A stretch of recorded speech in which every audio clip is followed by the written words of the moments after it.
Hi all, let's have a look at the absolutely amazing, magnificent Game 7 beautiful attacking chess I'm about to show you in this game. So Alphazero, white against Stockfish, 8, knight f3, knight f6, c4, e6, knight c3, d5, d4, so Queen's Gambit territory, c6, bishop g5, bishop e7, e3, h6, slightly unusual according to chess-based live book. Usually knight bd7 is played, for example this position where it's thought to be about even. So it's responded with an unusual move as well, bishop f4. More usual is bishop h4, for example this, and we get the same kind of position just seen there. This is a classic standard position, but now it's slightly odd territory here already.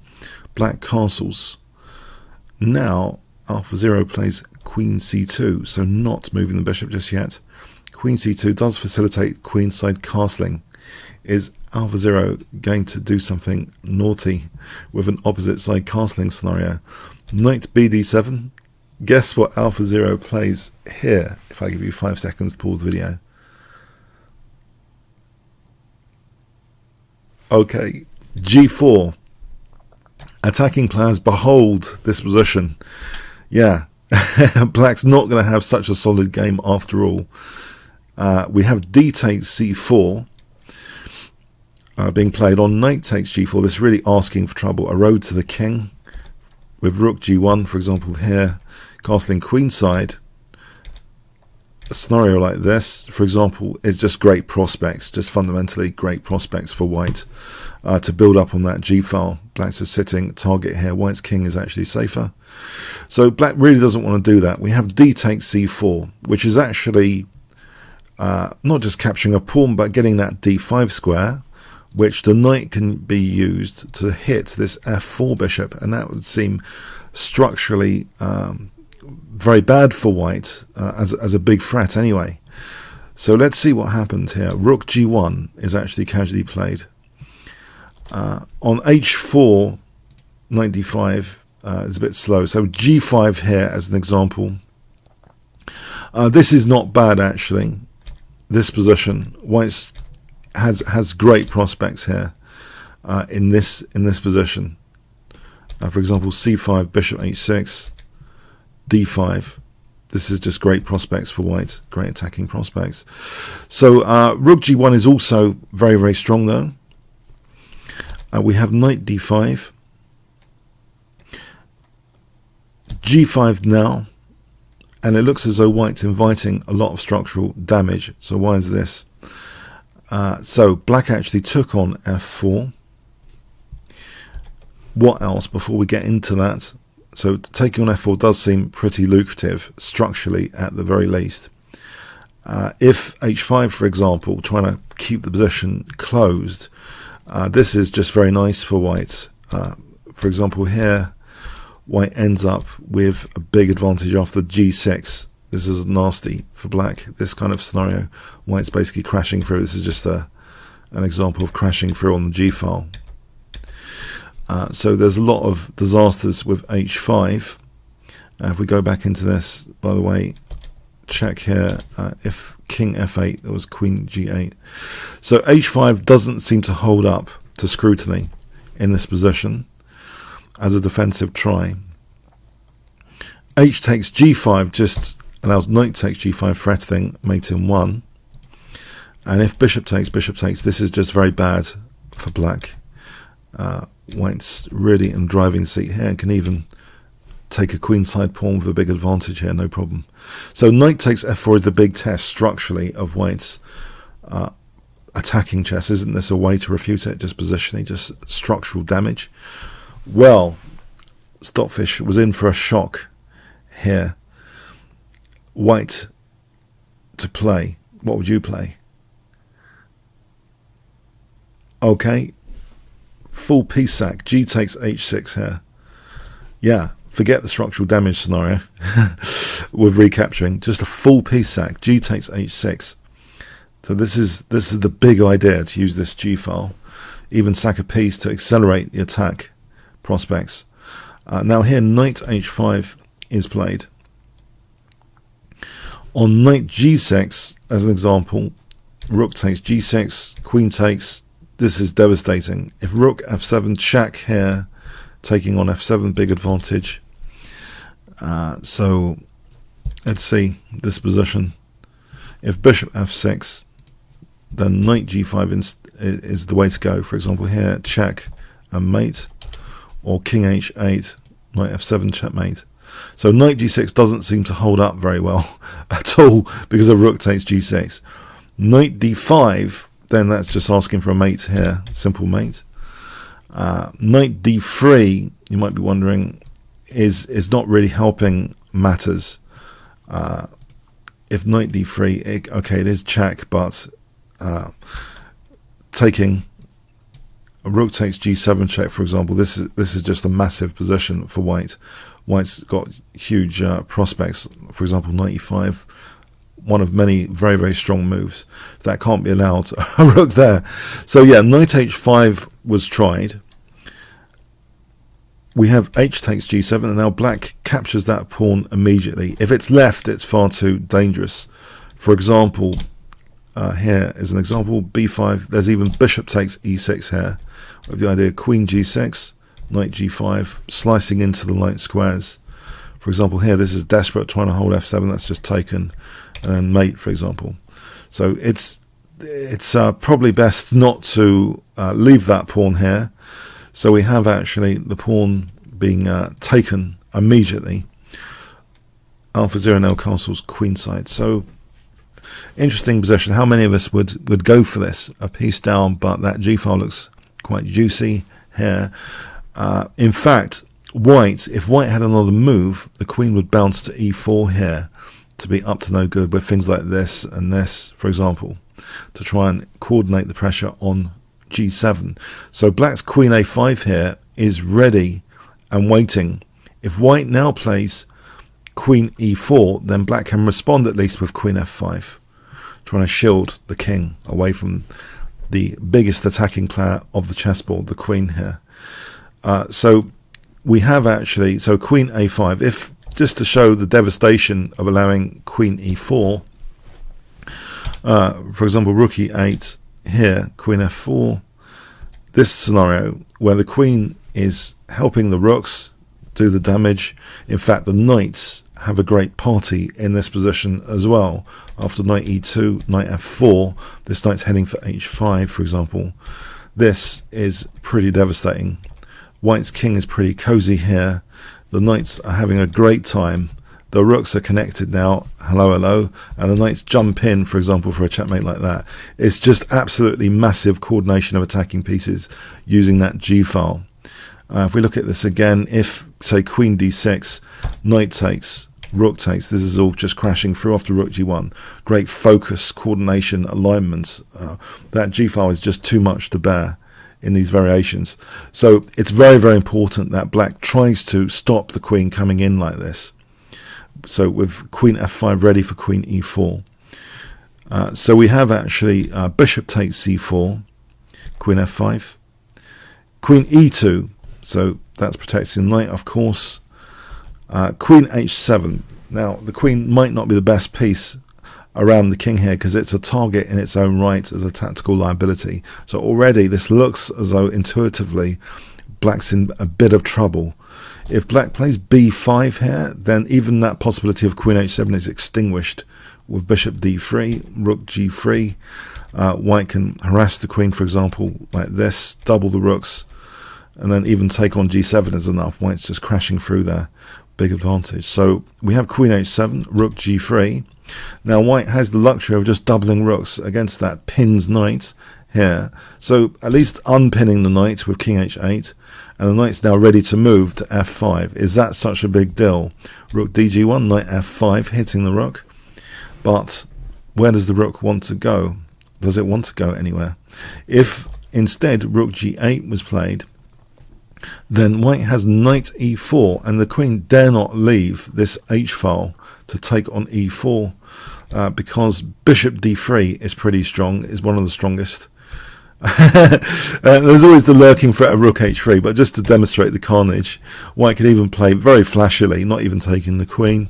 For example, like this is absolutely devastation scenario. So yeah, the queen can't really take on e4 there on rook g8. Knight e4 is really strong.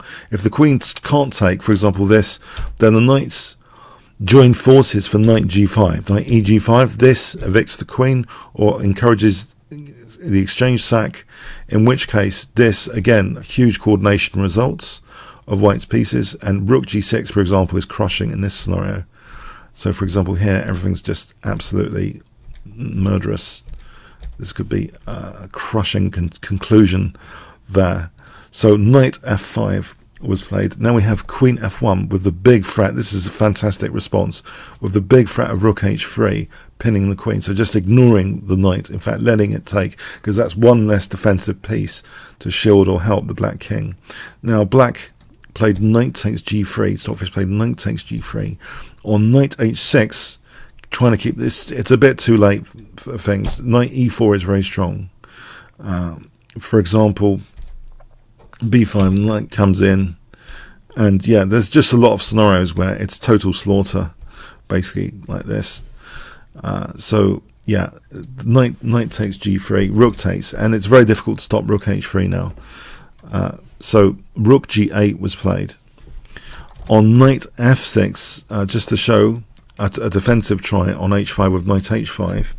This doesn't really work because of knight e5, which unveils the possibility of queen d1. And it's slow motion disaster for black. Yeah, if f6, bishop d3, for example, queen d1, and h5 is going to drop here. The bishop can't help, it's not out of the box yet. So if we look at this again, so rook h3, knight h5, knight e5. If we try rook g8 here, just queen d1. If we try rook g5, f4, then here black gets totally pinned. Pin and win, as they say, just taking there, and it's all crashing through. Rook takes h5, big advantage. So we have rook g8, giving up the queen basically, rook h3. Still an interesting scenario because it's basically two rooks against the queen here. Is this enough for white to actually win? So bishop d3. White also though has one extra pawn after the dust has settled a bit here. So 5 pawns against 6, but queen basically against 2 rooks. If we take stock control of this position, the queen against the 2 rooks, and sometimes the 2 rooks, they're good. But here with the extra pawn, it's a little bit more tricky than usual for black, and black's pieces are still a bit undeveloped. Okay, and black's king has major issues. That's one of the bigger factors here. So rook g7, queen d1, knight f6, knight goes to that lovely e5 square. Bishop d7, queen f3, a lot of pressure on the black position, rook f8, and this other knight swings round. Knight e2, heads for the king side potentially, but first, actually, curiously, we have a3.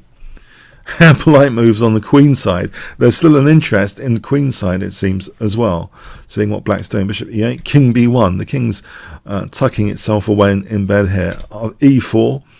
And in fact, black is is in a kind of tangled mess here. It's very, very dangerous, it seems, even to move the knight. For example, knight g4 might result. So black seems a bit paralyzed here, and actually commits another pawn move, which basically weakens c6. Now, does Alphazero want to try and break through on the king side or the queen side? It's leaving its options open here, it seems. After bishop c2, another committal pawn move. a4, fixing down black's pawns.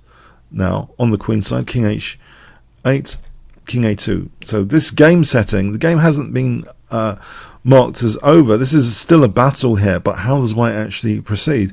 So king g8, knight g3, we have rook g5.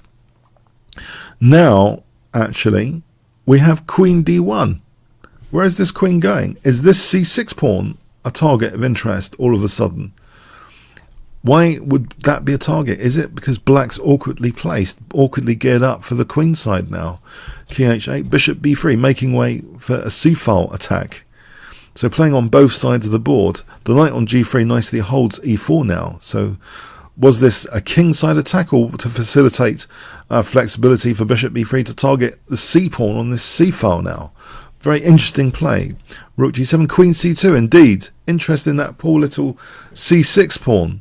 But if c6 goes, the brakes of white's centre are released. So that's the more fundamental thing. It's not just a pawn, it's holding up central pawn mobility, a common theme of these Alphazero games. Pawn mobility in the centre, huge thing. Knight g4 is played. Now, this pawn is taken out. Yeah, black's in such a mess it couldn't really do anything about the c6 pawn.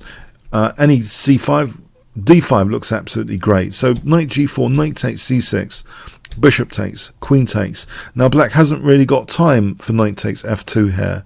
This wasn't played. In the game, here, rook h7 was played. On knight takes f2, it's another loose piece liability, and loose pieces drop off. They tend to drop off. And here, queen c7, for example, hitting the bishop.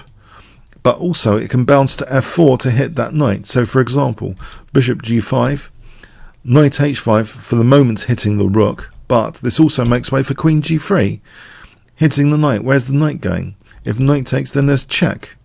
And if knight f6, now there's bishop c2, and black's totally overloaded here. The rook's protecting the knight, but nothing's really protecting the bishop if the rook moves to h6. So this is just an overload. If we look at this position again, and try bishop f6, then queen f4. So hitting both, knight g4 trying to defend, but now h3 is the straw that breaks the camel's back here. White is winning material. So very, very tricky here to take on f2. h2, much the same story. So things like queen c7 and knight h5 would be hitting lots of things. So we have rook h7 being played. Now queen c7, bishop d8, queen f4 hitting the knight, which is now that rook's no longer protecting it. This rook goes back to protect the knight. Bishop d1 hitting the knight again. The knight goes back. Now h4, white is trying to imprison black's h-file rook by putting a pawn on h5, supported by the bishop now. So this is another step in white's restriction counterplay ideas. So h5 restricting the rook. We have in this position, it doesn't even matter. It's so strong, this position, though. Even d5, black really can't pretend to threaten anything. White's position is so strong. Even if that pawn drops here with d5, it doesn't really matter. Knight h5, for example, queen c7, d takes, queen e5. White's got a huge advantage here. But anyway, white did take care of the h-pawn just to restrict the rook. Knight f6, d5. Yeah, the pawns are really mobile here now. Rook e8 was played here. On ED, this is really strong. Knight takes, for example, check, a nasty pin, knight f5, something like h6, form pawn, see form pawn t-shirts, rook g8, knight d6. This is just all over the coordination. In fact, look at this. The bishop's holding the knight, but nothing's holding the bishop here. If rook e8, knight d6, this is going to be all over. For example, like this, winning material. So black is getting these quite overloaded scenarios here. b3 check doesn't make any difference. Just taking that here is just a crushing scenario. So d5, rook e8, white installs a protected, soon to be protected pass pawn by its own pawns, in fact, when e5 is going to be played. So a nice pass pawn there.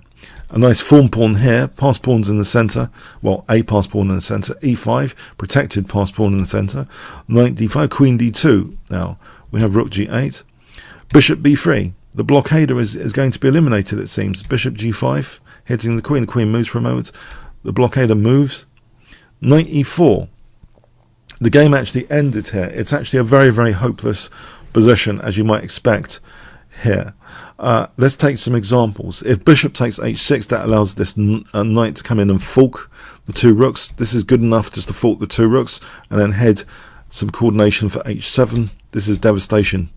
For example, here, just winning material. So that was on bishop takes f6, knight f6. Now here you might think, well, hold on, what about there? Rook hg7. There's queen h5. If rook g6, bishop c2. If here white has many moves here, a strong move, for example, queen h4, what is black actually doing in this position? Here we can just take that rook and then play even queen f6 with a pinned rook, and then this is absolutely crushing stuff.